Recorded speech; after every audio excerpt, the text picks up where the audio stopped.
오늘 하나님께서 주신 말씀은 누가복음 12장 22절부터 34절까지 말씀입니다. 22절 하나님의 말씀입니다. 또 제자들에게 이르시되 그러므로 내가 너희에게 이르노니 너희 목숨을 위하여 무엇을 먹을까 몸을 위하여 무엇을 입을까 염려하지 말라. 목숨이 음식보다 중하고 몸이 의복보다 중하니라. 까마귀를 생각하라. 심지도 아니하고 거두지도 아니하며 골방도 없고 창고도 없으되 하나님이 기르시나니 너희는 새보다 얼마나 더 귀하냐. 또 너희 중에 누가 염려하고 그 키를 일자라도 더할 수 없느냐. 그런즉 가장 작은 일도 하지 못하면서 어찌 다른 일들을 염려하느냐. 백합화를 생각하여 보라. 실도 만들지 않고 짜지도 아니하느니라. 그러나 내가 너희에게 말하노니 솔로몬의 모든 영광으로 입은 것이 이 꽃 하나만큼 훌륭하지 못하였느니라. 오늘 있다가 내일 아궁이에 던져지는 들풀도 하나님이 이렇게 입히시거든 하물며 너희일까 보냐. 믿음이 작은 자들아, 너희는 무엇을 먹을까 무엇을 마실까요 구하지 말지어 근심하지도 말라. 이 모든 것은 세상 백성들이 구하는 것이라 너희 아버지께서는 이런 것이 너희에게 있어야 할 것을 아시느니라. 다만 너희는 그의 나라를 구하라. 그리하면 이런 것들을 너희에게 더하시리라. 적은 무리여 무서워 말라. 너희 아버지께서 그 나라를 너희에게 주시기를 기뻐하시느니라. 너희 소유를 팔아 부지하여 낡아지지 아니하는 배당을 만들라. 곧 하늘에 둔 바 다함이 없는 보물이니 거기는 도둑도 가까이 하는 일이 없고 좀도 먹는 일이 없느니라. 너희 보물이 있는 곳에는 너희 마음도 있으리다. 아멘. 이 시간 너희는 그의 나라를 구하라라는 설교 제목으로 주님의 말씀을 증거하도록 하겠습니다. 혹시 저희 중에 피지를 다녀오신 분이 있으신가요? 피지? 제가 오래전 대전에서 다니던 침례교회 담임 목사님이 피지에 1년 동안 안식년 동안 선교를 다녀오셨어요. 그 다음에 피지에서 돌아오셔서 해주신 얘기 중에 하나인데 피지는 원래 말 그대로 지상낙원과 같은 섬이었다고 합니다. 날씨가 항상 더우니까 항상 열대과일이 풍성해서 배가 고프면 걸어가다가 손을 뻗어서 과일을 따먹으면 되고 바다에는 말 그대로 물반 고기반이래요. 물반 고기반. 언제든지 원하면 손을 내밀어서 물고기를 잡을 수 있었대요. 우리 그 목사님께서 가셨을 때도 물반 고기반이었을 때 그냥 보면 진짜 바다 고기가 너무나 풍성하게 많이 있었다고 합니다. 그리고 피지하면 생각나는 것이 뭐 없습니까? 참치가 생각나죠. 참치. 참치를 잡는 그 해상단이 피지에 근거를 두고 있습니다. 그래서 먹고 사는 일에 전혀 부족함이 없었대요. 그런데 피지에 변화가 온 것은 피지의 경제와 정치 상황이 큰 변화가 온 것은 인도 사람들이 이주에 들어오면서 생겼다고 합니다. 인도 사람들이 들어와서 사탕수수를 재배하기 시작했어요. 그리고 사탕수수를 재배해서 어떻게 했겠습니까? 다시 팔았죠. 그러면 돈이 생기게 됩니다. 원래 피지 사람들은 돈도 필요도 없었던 것 같아요. 그런데 인도 이주민들은 사탕수수 재배를 해서 돈을 벌고 그 돈으로 근대 문명의 이기들을 하나씩 들여오기 시작했어요. 전기도 들어오고 냉장고도 들어오고 TV도 들어오고 근대 문명의 이기들이 들어오니까 피지라는 섬에 무엇이 생겼겠습니까? 빈부격차가 생겼어요. 그동안에는 다 똑같이 잘 살았는데 빈부격차가 생기기 시작했습니다. 그 빈부격차 때문에 또 인종 간의 갈등 때문에 결국 피지의 정치 상황은 굉장히 불안정해졌습니다. 그래서 여러 번 폭동도 일어났고 정치 쿠데타도 일어났었어요. 지금 현재는 안정화됐다고 합니다. 2010년 초에 쿠데타가 종료가 되었고 지금 아마 인도계 사람이 그러니까 정치 지도자로 지금 있는 것 같아요. 그런데 인구가 피지는 약 54%입니다. 그런데 인도 이주민은 38% 비슷해요. 그래서 아직도 이 빈부격차의 갈등의 요소는 피지에 남아있는 것이에요. 이처럼 재물이 고르게 분배되지 않으면, 재물이 사회 특정 계층에 집중이 되게 되면 결국 가난한 자 계층은 불만이 생기게 되어 있습니다. 우리가 이것을 양극화라고 해요. 부자는 더욱더 부자가 되고 가난한 사람은 더욱더 가난하게 되는 것. 그것이 사회 불안의 가장 중요한 요소 중에 하나로 보통 여겨집니다. 세상은 무엇을 쫓고 있습니까? 세상은 돈을 쫓고 있어요. 그런데 오늘 말씀에서 예수님께서는 돈을 쫓고 있는 이 세상에서 우리 그리스도인들이 어떻게 살아야 되는지를 말씀해 주십니다. 그 말씀은 예수님 때도 분명히 적용됐던 그런 말씀이고 오늘 현대도 중요한 말씀이에요. 그래서 우리 모든 성도들 돈을 쫓고 있는 이 세상에서 어떻게 살아야 되는지를 마음에 새기시길 바람으로 말씀을 같이 살펴보겠습니다. 오늘 예수님께서는 첫 번째 염려하지 말라고 명령하세요. 그래서 무엇을 염려하지 말 것인가? 그래서 목숨을 위하여 무엇을 먹을까? 몸을 위하여 무엇을 입을까? 염려하지 말라. 저희도 당연히 무엇을 먹을까? 무엇을 입을까? 걱정하죠. 먹고 사는 일, 입고 사는 일에 대한 걱정은 예수님 때나 지금이나 똑같습니다. 그런데 예수님께서는 이미 우리에게 말씀하여 주셨어요. 하나님께서는 우리 생명의 필요를 당연히 아신다. 그리고 우리가 늘 기도해야 될 것 중에 중요한 기도가 무엇입니까? 일용할 양식. 일용할 양식은 밥만 뜻한 것이 아니고 우리에게 꼭 필요한 생필품에 대한 기도이기도 합니다. 우리가 입어야 될 것, 신어야 될 것, 아니면 우리 자녀들을 위해서, 우리 사업을 위해서, 직장을 위해서 기도하는 것이 다 여기에 포함이 되어 있어요. 그런데 그것을 넘어서는 것이 염려라는 것입니다. 먹고 사는 일을 우리가 충족하게 여겨야 되는데 그것을 넘어서는 걱정, 거기에 마음이 사로잡히게 되면 우리는 마음이 양분되게 돼 있다는 얘기예요. 먹고 사는 일 열심히 걱정하다 보면 우리는 하나님에 대해서 생각할 수가 없는 것입니다. 우리가 이 땅에서 먹고 사는 일에 의지하는 것은 하나님께 의지하는 것이 아니고 거짓된 안전에 의지하는 것이에요.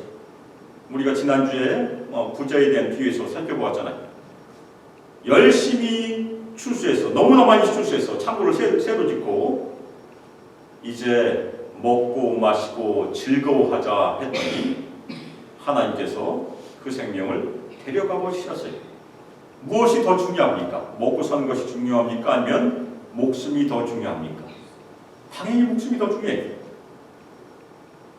그래서 예수님께서 목숨이 음식보다 중하고 몸이 의복보다 중하다고 말씀해 주십니다. 그러면 우리의 몸과 목숨을 유지시켜 주시는 하나님께 우리는 집중하고 헌신해야 된다는 그런 말씀입니다. 우리가 물질적인 것들을 걱정하고 그것들에게 의존한다는 것은 하나님을 의지하지 않는다는 그런 말씀이에요. 예수님께서는 우리의 목숨과 우리의 몸을 소중히 여기시는 분이십니다. 그래서 우리는 하나님께 그리고 예수님께 우리의 믿음을 두어야 한다는 것입니다. 만일 우리의 믿음이 부족하면 우리는 염려하고 물질에 의존하게 된다는 것입니다. 그래서 주님께서는 오늘 말씀에서 두 가지 기율을 하세요. 하나는 첫 번째는 까마귀를 생각하라. 까마귀는 레위기 11장 13절 상반절과 15절에 의하면 정결법상의 부정한 새입니다. 새 중에 너희가 가증히 여길 것은 이것이라. 그리고 그 밑에 15절에 보면 까마귀 종류가 그렇게 기록되어 있습니다. 까마귀는 가증히 여길 새, 부정한 새라는 얘기. 한국 문화에서는 무엇이 길조입니까? 까치. 까치는 어떻게 생겼죠? 까만데 대부분은 하얗게 되어 있습니다. 그런데 까마귀는 까치보다 더 크고 전체가 다 새카맣죠. 미국에는 가치가 없어요. 미국에서는 까마귀만 볼 수 있습니다. 저희 집에 까마귀가 자주 와요. 최근에는 제가 아주 놀라운 광경을 보았습니다. 저희 집 뒤뜰에 가면 새들이 먹을 수 있는 물통이 하나 있어요.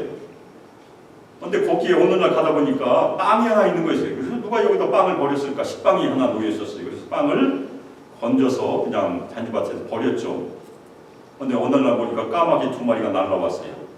식빵을 물고 날아왔습니다. 그런데 이 까마귀가 식빵을 물에다 적셔놓고 조금씩 뜯어서 먹는 장면을 제가 봤어요. 까마귀는 굉장히 똑똑하대요. 굉장히 똑똑하다. 저는 미국에는 가치가 없으니까 까마귀 볼 때마다 길조라고 생각합니다. 까마귀 볼 때마다 좋은 일이 있을까 보다. 그런데 예수님께서 이 까마귀를 비유하시면서 까마귀가 심지도 아니하고 거두지도 아니하고 골방도 없고 창고도 없다. 심는 것은 골방과 관련이 있고 거둔 것은 창고와 관련이 있습니다. 사람은 씨를 골방에서 꺼내서 뿌리고 나중에 추수하면 그것을 창고에 쌓는 것이 사람이 하는 일이에요. 그런데 새들은 전혀 그렇게 하지 않는다는 얘기입니다. 새들은 심지도 아니하고 거두지도 아니한다.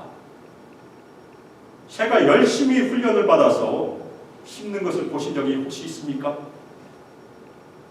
혹시 사자가 계속해서 열심히 공부해서 집을 짓는 것을 보신 적이 있습니까? 그렇지 않아요. 새나 사자나 하나님께서 창조하신 그대로 지금도 그렇게 살고 있습니다. 새에게는, 까마귀에게는 씨를 저장할 골방도 필요 없고 곡식을 저장할 창고도 필요 없는 것입니다. 왜 그렇습니까? 하나님께서 까마귀를 먹여주시기 때문에 그렇다고 예수님께서 말씀해 주셨습니다. 하나님께서는 정결복상에 부정한 새인 이 까마귀조차도 아끼신다는 것입니다. 새들이 살 수 있는 조건은 하나님께서 이미 만들어주신 것이에요. 그런데 그 조건을 사람이 지금 훼손하고 있는 것이 환경 문제잖아요. 하나님께서는 아름답게 창조하셨습니다. 예수님께서는 아무것도 소유하지 않으셨습니다. 그리고 예수님을 따랐던 제자들도 자신들의 소유를 다 버리고 따랐어요. 그러면 우리가 질문할 수 있어요. 그러면 우리 예수님의 제자들, 우리 신자들도 우리의 소유를 다 버려야 할까? 간혹 가다가 어떤 목사님이 하신 얘기예요. 열심히 예수님께서 말씀하셨습니다. 소유를 다 버리고 예수님 따르세요. 그러면 듣는 사람들은 어떻게 생각합니까? 속으로 목사님만 그러세요. 그렇게 얘기한대요. 그 정도로 어려운 얘기입니다. 우리 수만교회가 오래전에 레디칼이라는 책, 데이비드 플랫이라는, 지금은 근처에서 사역하세요. 데이비드 플랫이라는 아주 유명한 분이 쓴 레디칼이라는 책을 같이 읽었습니다. 그 책에서 처음에는 소유의 포기를 당연히 가르치시죠. 그런데 현대 적용은 그렇게 아주 급진적으로 요구하진 않아요. 현대의 적용은 우리의 필요를 위한 소유만을 우리가 가지는 것, 우리의 울타리가 필요하다는 얘기입니다. 스스로 그건 결정할 수 있어요. 저도 한국에서 직장을 다니면서 25평이 제가 가지고 있는 집에 한 개였었어요. 그리고 차는 1500cc. 그렇게 11년을 살았습니다. 하나님께서 은혜를 더 부어주셔서 저희 집은 25평이 아니고 27평이었습니다. 2평이 보너스로 저에게 주어졌었습니다. 우리가 그럴 필요가 있다는 것입니다. 우리가 그것을 정해놓지 않으면 우리는 욕심이 계속해서 너무 커져서 자신의 바운더리는 계속해서 넓어지게 되어 있다는 것입니다. 그래서 우리 크리스찬들이 꼭 해야 될 것이 무엇입니까? 우리의 필요를 넘어서는 과도한 소유를 우리가 절제할 필요가 있다는 것이에요. 세상 사람들은 어떻게 외칩니까? 더 많이, 더 크게. 그런데 우리 그리스도인들은 자족하는 삶, 절제하는 삶을 살아야 남을 위해서 살 수 있는 것입니다. 그것이 우리가 꼭 해야 될 일이에요. 거기에는 정해진 기준은 없습니다. 본인이 하나님과 약속하면 돼.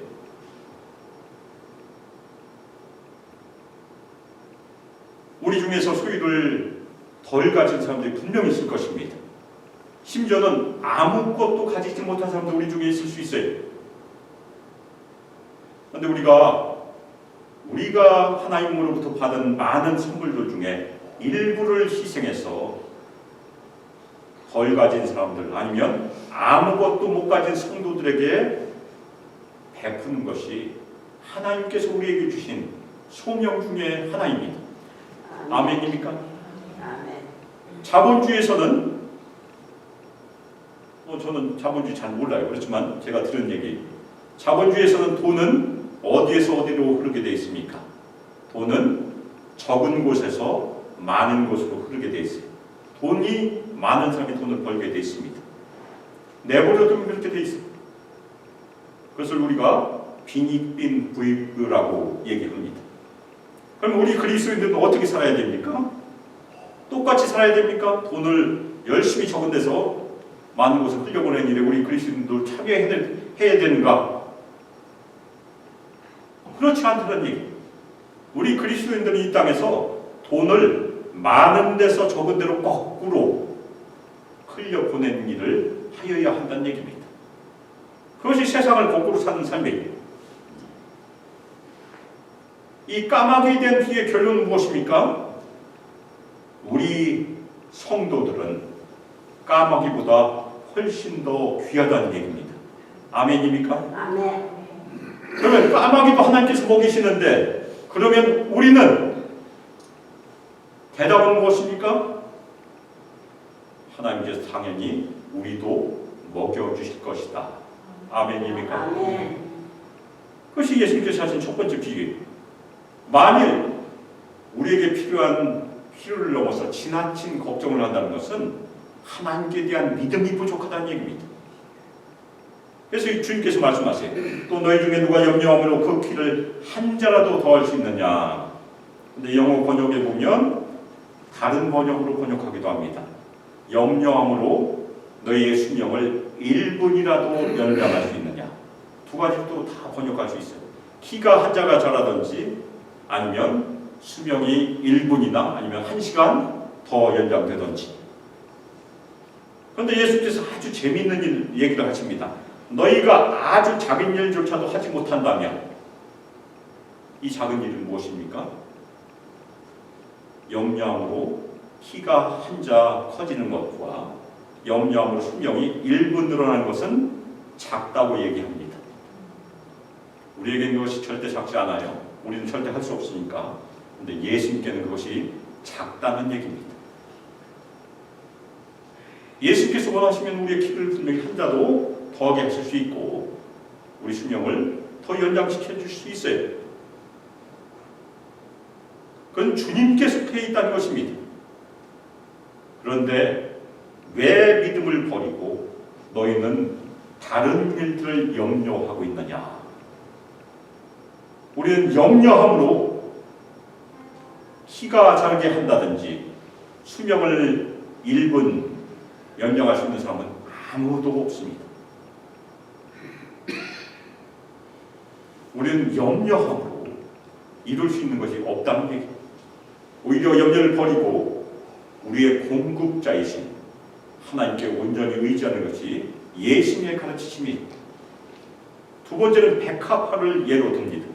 백합화가 어떻게 자라는지 생각해보라고 우리에게 명하시는데 백합화들은 실도 만들지 않고 짜지도 않는다. 당연하죠.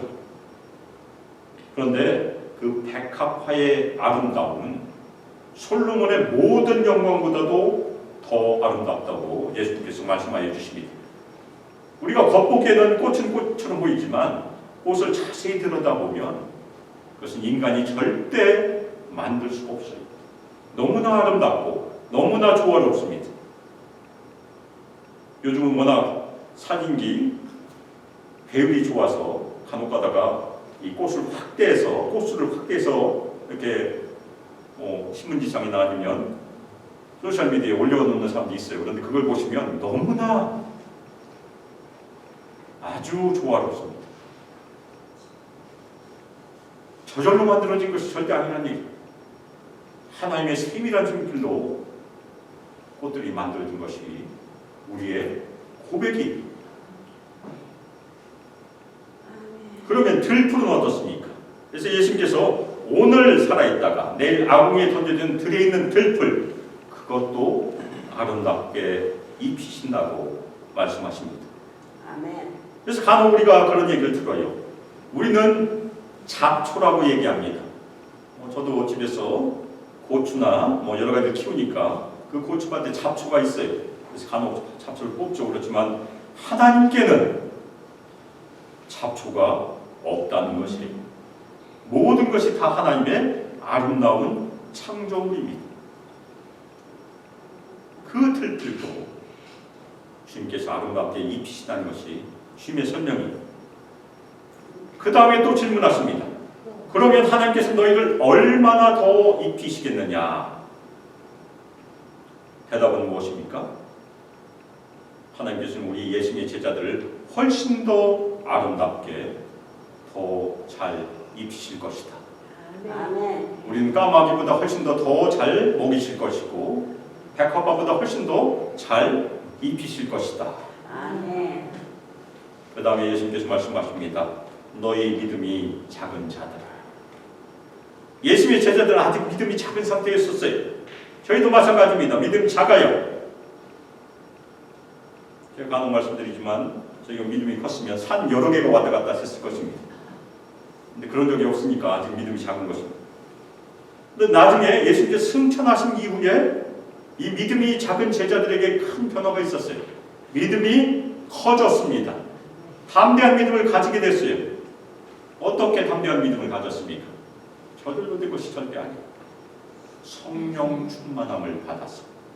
아멘.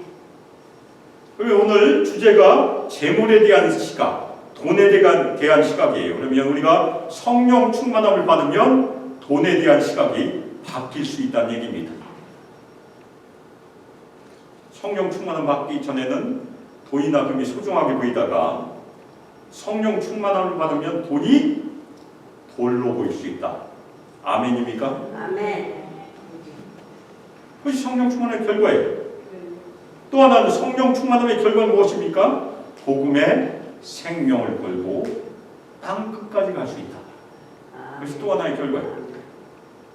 그래서 우리 모든 성도들도 우리가 항상 기도해야 될 것이 성령 충만함을 기도해야 됩니다. 성령 충만함 다 받아서 돈에 대한 시각도 바뀌고 담대한 믿음 가져서 땅 끝까지 가시기를 주님의 이름으로 축원합니다. 아멘. 그 다음에 주님께서 너희는 결론으로 무엇을 먹을까 무엇을 마실까요? 구하지 말고 근심하지도 말라. 먹을 것을 구하고 입을 것을 구하는 것은 세상 사람들이 구하는 것이기 때문에 우리 신자들은 그렇게 하지 말라고 명령하십니다. 세상 사람들은 하나님을 알지 못합니다. 그래서 집중하는 것이 무엇입니까? 먹고 마시는 일, 그리고 부를 쌓는 일, 그리고 쾌락을 추구하는 것이 세상의 길이에요. 그런데 하늘 아버지께서는 우리에게 그 모든 것, 먹고 마시는 것이 당연히 필요한 줄 아시고 공급하여 주신다고 주님께서 약속하십니다. 그런데 여기서 예수님께서 아버지라고 얘기하십니다. 이 아버지라는 것은 우리 신자들이 세상 사람들과 완전히 구별되는 언어입니다. 우리는 예수를 통하여 하나님의 자녀가 됐기 때문입니다. 아멘. 영접하는 자, 그 이름을 믿는 자들에게는 하나님의 자녀가 되는 권세를 주셨으니 아멘. 아무도 못 받는다는 얘기예요. 우리 예수님의 제자들은 하나님을 아버지라 부르시는 권세를 누리고 있습니다. 아멘. 세상의 아버지들도 자녀들에게 잘해요. 그런데 하물며 하늘에 계신 우리 아버지께서 우리 예수님의 제자들을 잊어버리시고 피를 모른 채 하시겠습니까? 그렇지 않다는 얘기입니다. 당연히 우리의 피를 공급하실 것입니다. 아멘. 따라서 우리는 늘 일용할 양식을 위해서, 우리에게 꼭 필요한 것을 위해서 늘 기도해야 돼요. 그런데 일용할 양식을 벗어나서 더 구하는 것은 욕심이고 그것은 이방인들이 구하는 것이라고 주님께서 말씀하신 것입니다. 그래서 주님께서 우리 제자들에게 명하세요. 그분의 나라를 구하라. 아멘입니까? 아멘. 하나님의 나라라는 것을 저희가 자주 듣게 되는데 특별히 마태복음에 많이 기록되어 있습니다. 그런데 하나님의 나라는 하나님의 다스리심을 의미합니다. 우리가 하나님의 다스리심을 구하라는 얘기입니다. 그것은 우리가 믿음으로 하나님의 다스림 속으로 들어간다는 얘기, 하나님의 통치를 받아들이고 그 안으로 들어가서 그분의 뜻에 순종하며 사는 것이 하나님의 나라를 구하는 삶입니다. 그리고 마태복음에서는 마태복음 6장 33절 그분의 나라와 그의 의를 구하라. 그래서 하나님의 의가 여기에 추가가 되어 있어요. 근데 그것은 같은 말입니다. 하나님의 의는 하나님과의 바른 관계에서 오는 의예요. 역시 하나님의 다스리심을 받아들임으로써의 의가 됩니다. 그래서 우리 모든 신자들은 이 땅에서 최우선으로 하나님의 나라, 하나님의 다스리심을 구하여야 된다는 그런 말씀입니다. 아멘. 그리하면 이런 것들을 너희에게 도와주리라. 아멘. 우리가 하나님의 다스리심을 열심히 구하고 그 안에 믿음으로 들어간다면 우리 삶에 필요한 먹을 것과 입을 것, 우리 자녀들의 필요, 우리 사업의 필요, 우리 직장의 필요를 하나님께서 공급하여 주실 것이다. 아멘. 그런데 그것이 순서가 바뀌면 안 된다는 얘기, 우선순위가. 예수님께서는 먼저 하나님의 나라를 구하도록 명하셨습니다. 그런데 그 다음에 우리의 우선순위는 우리의 필요를 먼저 구하게 되죠. 그런데 그렇게 하지 말라는 것입니다. 그것은 이방인들이 구하는 것이고 우리 그리스도인들은 먼저 하나님의 나라와 그분의 다스리심을 구하라. 아멘. 그것이 주님의 말씀입니다. 주님께서 말씀하십니다. 적은 무리여 무서워 말라. 너희 아버지께서 그 나라를 너희에게 주시기를 기뻐하시느니라. 이것은 미래에 관한 말씀입니다. 예수님께서는 제자들에게 적은 무리라고 말씀하셨습니다. 진짜 적은 무리였었어요. 몇 명 안 됐으니까 12명 플러스. 그런데 지금은 예수를 믿는 크리스찬들이 굉장히 많이 있습니다. 그런데 예수를 진정으로 따르는, 예수님의 말씀을 마음에 새기고 진정으로 따르는 신실한 제자들은 과연 많이 있을까요? 어떻게 생각하십니까? 많지 않을 것입니다. 만일 예수를 신실하게 믿는 사람들이 많다면 세상은 하나님의 정의가 이미 넘칠 것입니다. 그런데 우리가 보는 세상은 그렇지 않아요. 또 하나, 예수를 신실하게 믿는 사람들이 많다면 복음은 이미 땅끝까지 전해져도 벌써 전해졌어요. 2000년이나 기다릴 필요가 없었어요. 예수님께서 이미 이 땅에 오셨을 것입니다. 그런데 아직도 예수님은 오지 않으셨다는 증거가 무엇입니까? 아직도 예수님의 말씀을 문자 그대로 순종한 사람들이 많지 않다는 게 얘기입니다. 예수님께서는 넓은 길을 따라오라고 하신 적이 없어요. 무슨 길을 따라오라고 얘기했습니까? 좁은 길. 예수님 때나 지금이나 예수님을 진실로 따르는 길은 넓지 않다는 얘기입니다. 좁다는 얘기. 우리가 우리 스스로를 살펴봐야 됩니다. 우리가 지금 넓은 길로 가고 있는가 아니면 좁은 길로 가고 있는가. 본인만 할 거예요. 그런데 오늘 약속의 말씀은 무엇입니까? 예수님을 진실로 따르는 참된 신자들에게는 마지막 날, 예수께서 이 땅에 오신 날에 모든 것을 회복시키는 날에 완성된 하나님의 나라를 선물로 주실 것이다. 아멘. 그것이 요한계시록에 있습니다. 예수께서는 이 땅에서 우리 신자들에게 실천을 가르치십니다. 제자들의 소유를 팔아 구제하라. 이 말씀 그대로 따랐던 사람들이 사도행전에 나옵니다. 사도행전 2장 44절 45절에 보면 예루살렘 교회 제자들이 그대로 따랐어요. 믿는 사람이 다 함께해서 모든 물건을 서로 통용하고 또 재산과 소유를 팔아 각 사람의 필요를 따라 나눠주며 그런데 이 실천을 낡아지지 아니하는 배낭을 만드는 일이라고 얘기합니다. 세상의 배낭은 쓰다 보면 낡게 돼 있어요. 그런데 하늘에 있는 배낭은 절대 낡을 수 없다는 얘기입니다. 그리고 그 배낭은 하늘에 있는 다함이 없는 보물이라고 얘기합니다. 아멘. 우리가 짧게 얘기하면 천국의 보물입니다. 아멘. 그러면 천국의 보물을 어떻게 쌓을까? 오늘 예수님께서 가르쳐 주셨어요. 자신의 소유를 가지고 남을 구제하라. 아멘. 굉장히 쉽습니다.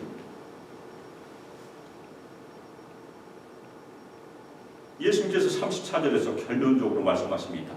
너희 보물이 있는 곳에는 너희 마음도 있으리라. 같이 다시 한번 읽겠습니다. 너희 보물이 있는 곳에는 너희 마음도 있으리라. 아멘. 아멘. 진리예요, 진리.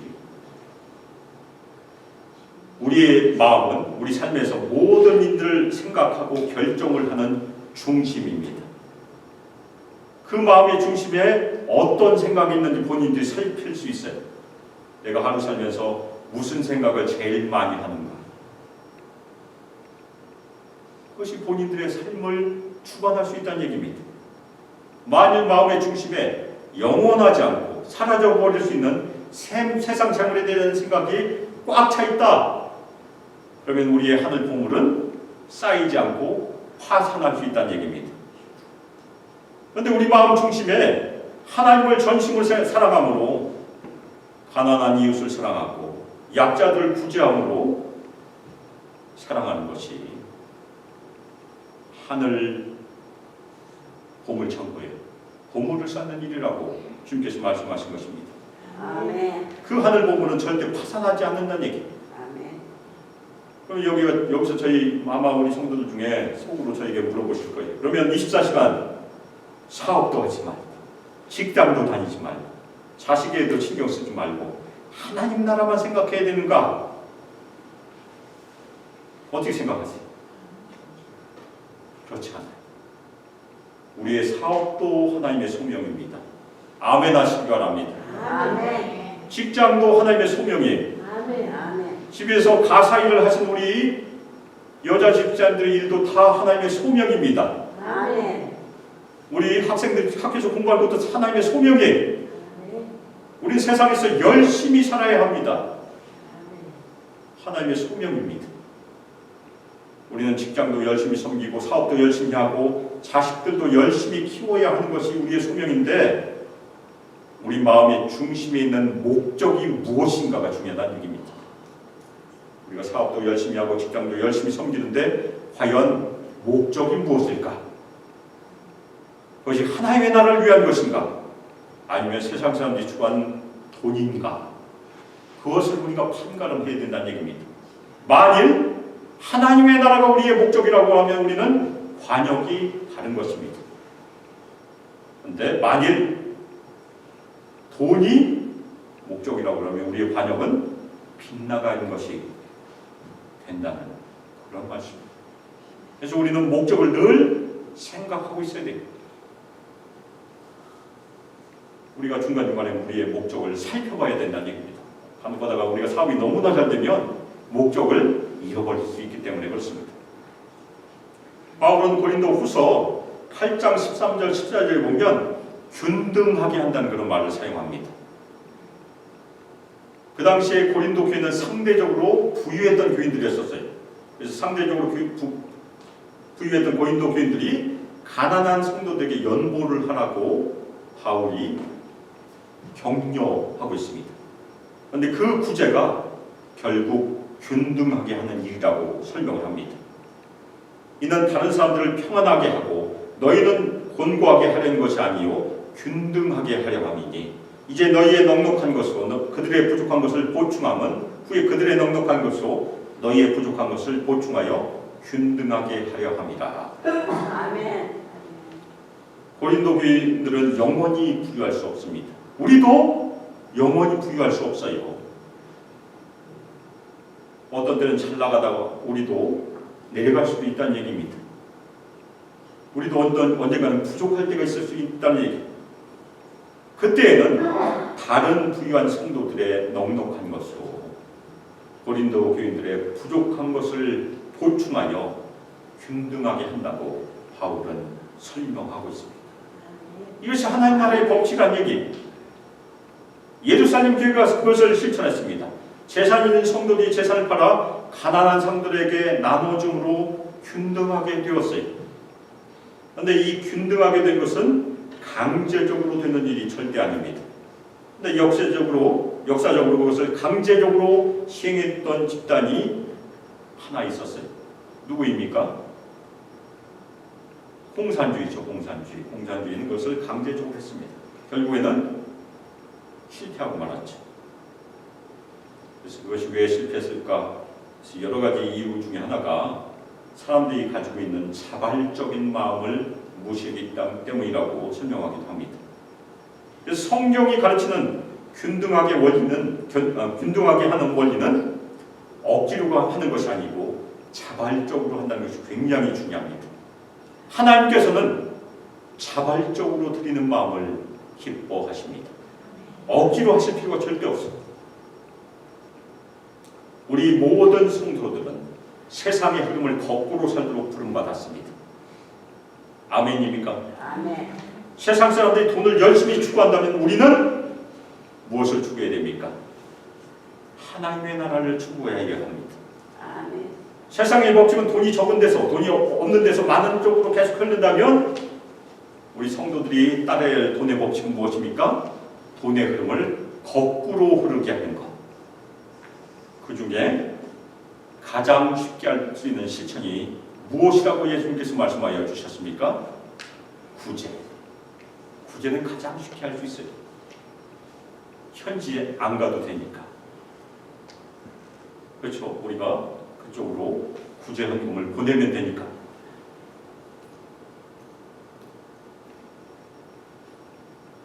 하나님께서 우리에게 불러주신 소명 중에 하나가 우리에게 이미 주신 여러 가지 재산과 재물의 일부분을 희생함으로 가난한 성도들, 약자들 위하여 자신의 재물을 일부분 희생하고 구제하는 일이라고 주님께서 말씀하셨습니다.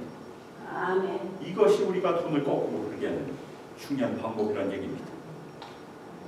우리 소망교 모든 성도들 이 땅에서 소명으로 주신 사업도 열심히 하시고 직장도 열심히 섬기시고 자녀들도 열심히 키우시기를 주님의 입으로 축원합니다. 아멘. 그런데 우리의 목적이 세상 사람들처럼 돈이 아니고 하나님의 나라를 추구하는 목적이 되기를 주님의 입으로 축원합니다.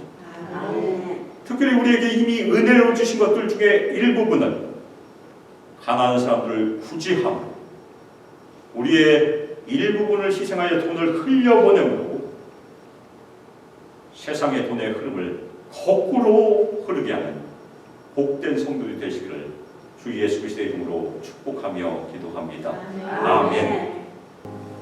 이젠 주 예수 그리스도의 은혜와 하나님의 사랑과 성령 하나님의 교통하심과 교제하심과 충만히 임하시고 우리 모두를 인도하시고 이 땅에서 예수님께 우리의 믿음을 온전히 두고 세상이 추구하는 돈을 절대 따르지 않고 예수님께서 명하신 하나님의 나라를 열심히 추구하고 우리에게 이미 주신 하나님의 선물을 일부 희생하고 가난한 성도들과 약한 자들에게 구제하고 세상의 돈의 흐름을 거꾸로 그렇게 하기를 소망하며 결단하고 우리 수막교 모든 성도들, 청년들과 유스아이들의 영원토록 함께하기를 주 예수 그리스도의 이름으로 축복하며 기도합니다. 아멘.